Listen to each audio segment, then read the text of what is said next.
যাবে না।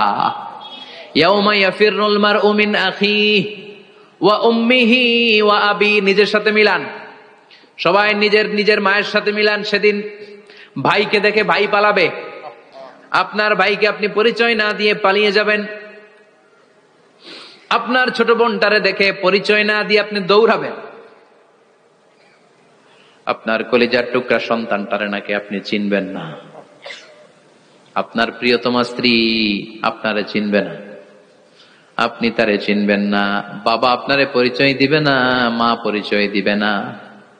যেই মা ছেলের জন্য নিজের জীবন বিলিয়ে দেয়, আছে না নাই? যেই বাবা ছেলের সন্তানের কল্যাণের জন্য নিজের জীবনটারেও বিলিয়ে দিতে কুণ্ঠাবোধ করে না, ওই বাবা ছেলেরে পরিচয় দিবে না। মা মেয়েরে চিনবে না, বন্ধু বন্ধুরে চিনবে না, পীর সাহেব মুরিদরে চিনবে না, মুরিদ পীর সাহেবরে চিনবে না, মুসল্লি ইমাম সাহেবকে চিনবে না, ইমাম মুসল্লিকে চিনবে না, নেতা কর্মীরে চিনবে না, কর্মী নেতারে চিনবে না, কেউ কাউরে চিনবে না। সাধারণ মানুষ আপনারে কি করবে? নবীরাও বলবে ইয়া নাফসি, সব নবীর মুখের জিকির ইয়া নাফসি, ইয়া নাফসি। বাঁচানোর কেউ নাই। 50,000 বছর মানুষগুলো ছুটতে ছুটতে সৈয়দনা আদম আলাইহিস সালামের কাছে যাবেন, নূহ আলাইহিস সালাম, ইব্রাহিম আলাইহিস সালাম, মূসা আলাইহিস সালাম, সবাই বলবে পারবো না, আমাদের পক্ষে করা কিছু সম্ভব না। আজকে আল্লাহ এত রাগান্বিত হয়েছে, এত রাগান্বিত আল্লাহ পৃথিবীতে কোনোদিন হন নাই, আবার এর চেয়ে বেশি রাগান্বিত সামনেও কোনোদিন হবেন না। আজকে আল্লাহর সামনেই যাওয়া যাবে না।